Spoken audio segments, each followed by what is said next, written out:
This is CNN, the most trusted name in news. CNN Chile Radio.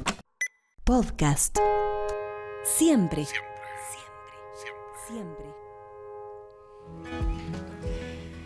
¿Cómo están? Bienvenidos a un nuevo ciclo de video podcast acá en CNN, esta vez conociendo el trabajo de la Fundación DKMS, que es una fundación internacional que se dedica a trabajar con pacientes que tienen algún tipo de afección a la sangre, lo más común, la leucemia, el cáncer a la sangre. En 4 conversaciones conoceremos distintas aristas del trabajo de esta fundación, que tiene un personaje muy importante, que es nuestro entrevistado de hoy, el doctor Francisco Barriga, que es hematólogo, oncólogo, que durante 30 años lideró esa área en el Hospital Clínico de la Universidad Católica, ahora enteramente dedicado al trabajo de la Fundación. Francisco, ¿cómo estás? Bienvenido. Buenos días, gracias por la invitación. Tiene que haber sido un cambio importante, ¿no? Decir, me voy del hospital y me dedico 100% al trabajo de la Fundación. Sí, la verdad es que fue un cambio completamente de vida, de dedicación, de tensión, de estrés, y después de 32 años de KMS me abrió esta maravillosa oportunidad de seguir colaborando en lo que a mí más me apasiona, que es este tema, pero sin estar en la primera línea, sin estar en la trinchera, ahí donde las papas queman, ¿ya? Y donde la verdad es que ese trabajo tiene enormes satisfacciones, pero también tiene una cantidad de frustraciones y de penas que me tocó vivir durante estos 30 años, ¿no? Quizá en algún minuto llegué a pensar que mientras lo bueno y lo malo era positivo, la suma y la resta salía positiva, había que seguir adelante. Pero llegó un momento en el cual se empezaron a equiparar y ya la pena, el cansancio fueron más. Así que yo le estoy muy agradecido a la Fundación de tener esta oportunidad de seguir activo, trabajando, ayudando a los pacientes, ayudando a los equipos, y no solamente en Chile, sino que en el resto del continente. Y el trabajo de la Fundación es un mundo fascinante, ¿cierto? Esto es un gran banco de células madres sanguíneas o de registro de células madres sanguíneas, donde eventualmente se puede hacer un match entre 2 personas que pueden vivir en lugares muy distantes del mundo para el tratamiento del cáncer. ¿Cómo funciona, para entenderlo de la forma más simple posible? Mira, es más que eso. Para mí, los registros de donantes de células madres, que son personas adultas, más jóvenes que yo, lamentablemente, son personas que están dispuestas a donar células madres. Esas células madres las andan trayendo puestas, no tiene que haber un banco de donde uno las saca, sino que ellos están registrados, ellos y ellas, para poder ser donantes en caso de que en alguna parte del mundo haya un paciente que necesite un trasplante y que sea un match genético compatible, un hermano de sangre, como decimos nosotros, ¿no? Esto partió en los años 70 y para mí uno de los grandes milagros de la medicina moderna, ya el poder juntar lo que ahora son 40 millones de personas registradas en todo el mundo, formando esta red de solidaridad y de vida que son los registros, ¿no? Ahora, ¿cómo funciona? Una persona se registra, se le entrega una muestra de donde se obtiene DNA para analizar el perfil de compatibilidad. Con un hisopo, básicamente. Es como un hisopo dentro de la boca. Con saliva. Y esa información se sube a un registro mundial donde están todos los datos de los donantes y este perfil de compatibilidad, registro que es absolutamente anónimo, ¿ya? Y queda a disposición de los centros de trasplante. Entonces, cuando un paciente necesita un trasplante, el centro es el que se contacta con el registro. Perfecto. Ya no es el paciente, al final el que sabe que hay que trasplantar y el que pide la búsqueda y solicita al donante es el centro de trasplante. Y bueno, y a mí me tocó ser esto parte de mi vida profesional, y así fue como yo tuve los primeros contactos con DKMS. Ya en el año, bueno, nosotros comenzamos el programa en el año 1989, donde se podían trasplantar solo los niños que tenían un hermano compatible, que no son más de 1 en 4 a 1 en 5. Y eso significa que 3/4 se quedaban afuera. Y era como muy trágico, ¿no? Después apareció la donación de células madre de sangre de cordón y esa fue la solución para algunos de esos pacientes. Pero en el año 2008 pudimos por fin conectarnos, que fue un anhelo de mucho tiempo, con los registros de donantes internacionales. En ese entonces no había en Chile y ahí comenzamos a hacer trasplantes. El primer donante de DKMS vino de Alemania para un niño chileno en el año 2011 y de ahí empezó una relación muy cercana entre DKMS y el programa de trasplante de la Universidad Católica. Así que esto ha sido un tremendo camino, ¿ya? Y de nuevo yo... La verdad es que he sido un privilegiado de poder haber sido testigo y en cierta manera agente de todo este tremendo cambio, ¿ya? Pero yo insisto, yo lo veo con una tremenda sensación, un sentimiento de agradecimiento a todos esos millones de personas que son capaces de una manera completamente desinteresada de darle una oportunidad de vida a personas que no conocen de absolutamente nada, solamente por un acto altruista. Es que es súper importante el tema del altruismo, también lo estaremos conversando en este ciclo. A ver, ¿qué tasa de éxito tiene el trasplante de células madre? Mira, depende fundamentalmente de la enfermedad, ya más que nada. Ya. Y un poco también de la edad y las condiciones generales del donante. Como tú misma dijiste, la gran mayoría de los trasplantes de células madre se hacen para pacientes con leucemia. Y los pacientes con leucemia que se trasplantan van desde niños de pocos meses hasta adultos de 80 años. Ahora, la cantidad de enfermedades que se trasplantan dentro de la leucemia misma, y no solamente eso, sino que las variedades de cada leucemia generan situaciones clínicas muy específicas. Y más o menos nosotros podemos ver, juntarlos en grupos y hacer una idea de pronóstico, ¿ya? Pero en líneas muy generales yo te diría que los niños que tienen leucemia y se trasplantan entre 2/3 y 3/4 se salvan, se curan, ¿ya? Y los adultos un poco menos, es un 50, un 60%. Ahora, hay que pensar que uno podría decir, pucha, tremendo esfuerzo y vamos a salvar a la mitad, es como una moneda al aire, pero hay que pensar que todas estas personas tienen enfermedades que son necesariamente letales, o sea que no tienen otra posibilidad de sobrevida. El trasplante no es algo que uno hace como una alternativa a otro tratamiento por los riesgos que significa hacerlo, sino que es eso. Y la mayoría de las personas que se trasplantan son gente joven, entonces se juntan 3 características que hacen que los resultados que nosotros tenemos sean excelentes comparados con 0 de los pacientes que no se trasplantan. Por supuesto. Y por último, hay algunas indicaciones que son ya muy específicas de personas que no tienen cáncer, que tienen fallas a la función de su médula ósea, donde los resultados son espectaculares y prácticamente todos los pacientes con esa enfermedad se curan. A ver, ¿y cómo se prepara a un paciente para un trasplante de médula? Porque, ¿qué hacen las nuevas células en el sistema sanguíneo? Mira, hay dos condiciones, hay 2 escenarios, digamos. Uno que es el que se refiere al cáncer, ya donde el paciente tiene células sanas, que son de él, y células malignas cancerosas. Entonces, esta persona lo que se le hace es darle una dosis muy alta de quimioterapia y a veces de radiación, con la idea de erradicar la enfermedad. O sea, y en gran medida es esa quimioterapia la que cura al paciente. Claro. ¿Ya? Pero eso también erradica las células madres sanas y el sistema inmune de la persona. Y como uno no puede vivir sin células madre sanguíneas ni sin defensa, entonces es necesario trasplantarle células madre de un donante sano para que pueda recuperar todas esas funciones y poder sobrevivir. Así que nosotros podemos hablar que en ese escenario el trasplante es un rescate que se le hace al paciente.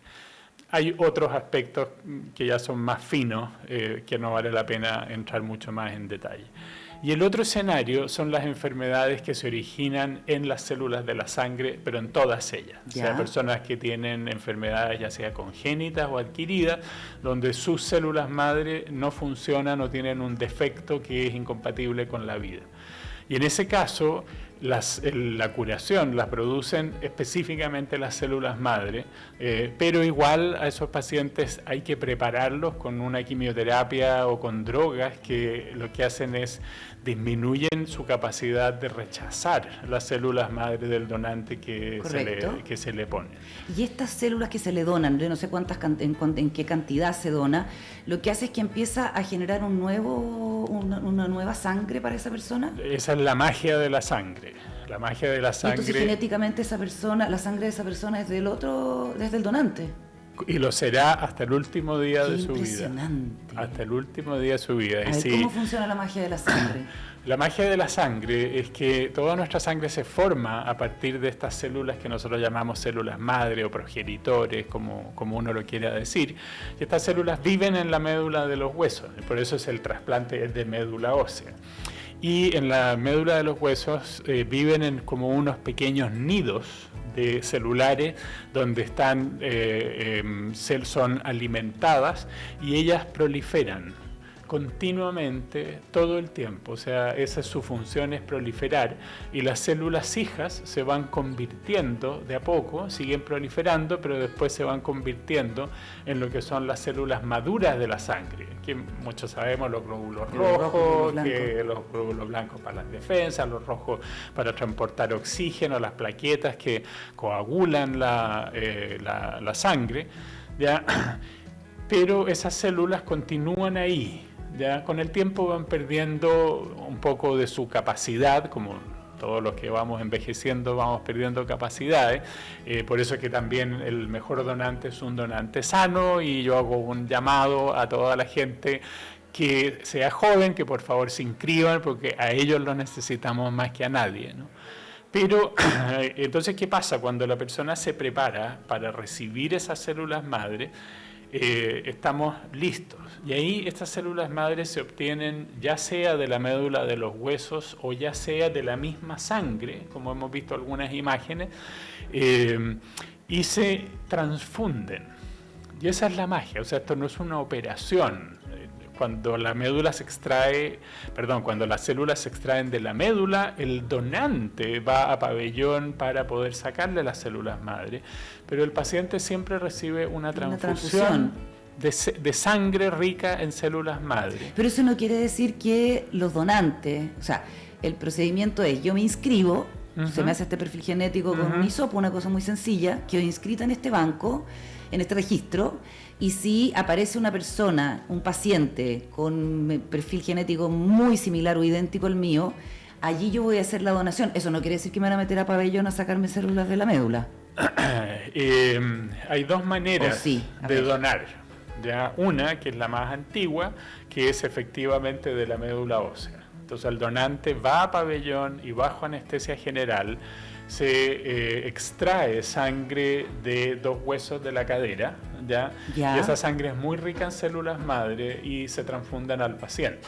Ya eso es un procedimiento de pabellón. Yo no le puedo decir una cirugía porque no tiene puntos, pero tiene una punción, es una cuestión importante. Son múltiples punciones, y obviamente tiene todo lo que significa la anestesia general, etcétera. Hoy y la otra forma es que el donante recibe un medicamento que hace que las células que están en la médula ósea se descuelguen de la médula ósea y salgan a la sangre. Entonces ese donante se conecta a una máquina que se llama de aféresis, que le extrae la sangre, separa las células y le devuelve la sangre por el otro lado. Y ese es un procedimiento ambulatorio que no requiere anestesia y que obviamente es mucho menos complicado.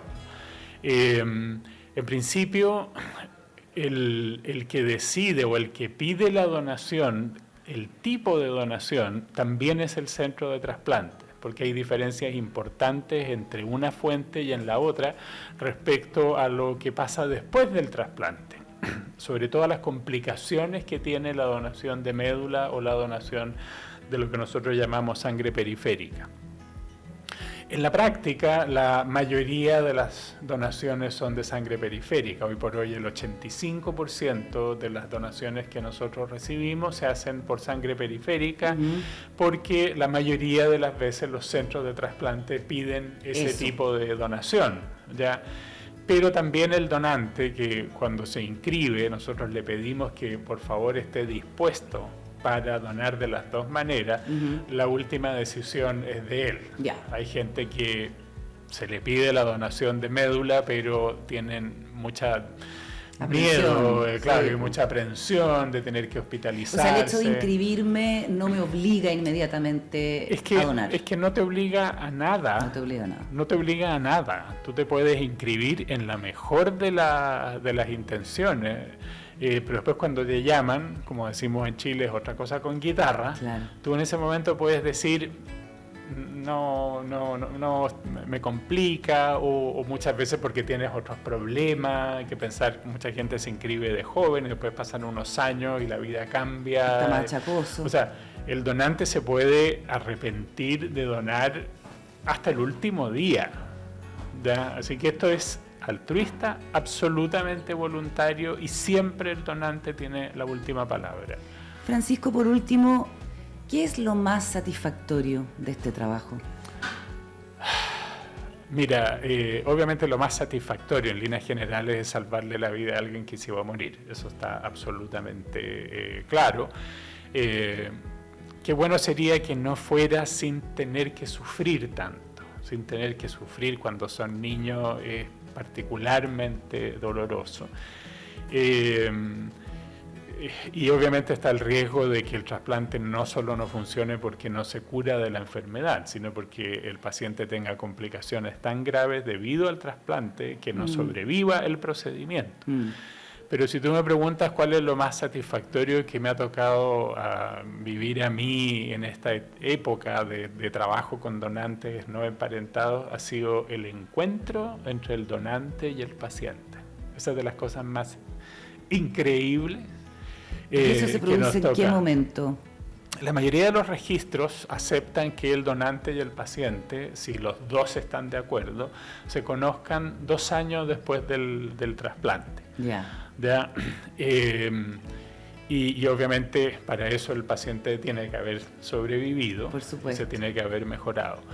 Y las veces que nosotros hemos hecho eso, que hemos facilitado, bueno, todos se pueden conocer y ya es una decisión de ella, pero muchas veces hemos tenido los testimonios de los donantes que se juntan con los pacientes en distintas ocasiones, y esa es de las cosas más así como electrificantes que me toca ver, porque tú te das cuenta que hay algo, hay una conexión ahí que es totalmente única e inexplicable, donde una persona conoce a otra y sabe que su sangre corre por las venas de otra persona y que le salvó la vida.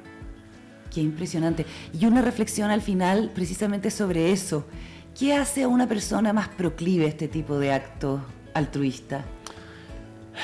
Yo creo que la pura bondad del ser humano nomás, no hay otra. Bueno, también hay que decirlo que esto no es como la donación de un órgano, donde ya hay, o sea, la magia de la sangre es que la cantidad de células madre que a ti te sacan son mínimas. Yo creo que no alcanza a ser el 0,001% de todas las que tienes, y esas son suficientes para regenerar toda la sangre del paciente. Impresionante. Ya, entonces es cierto, es un poco ganarse el cielo sin un esfuerzo. Sin un esfuerzo tan costoso. Tan costoso, sin un peso de por medio.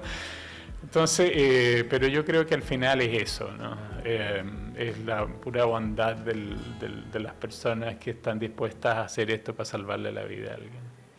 Fantástico, Francisco, muchas gracias por la conversación. De nada. Vamos a Carolina. seguir conociendo el trabajo de la Fundación DKMS en este ciclo de video podcast de CNN Chile. Muchas gracias por la compañía. Hasta la próxima.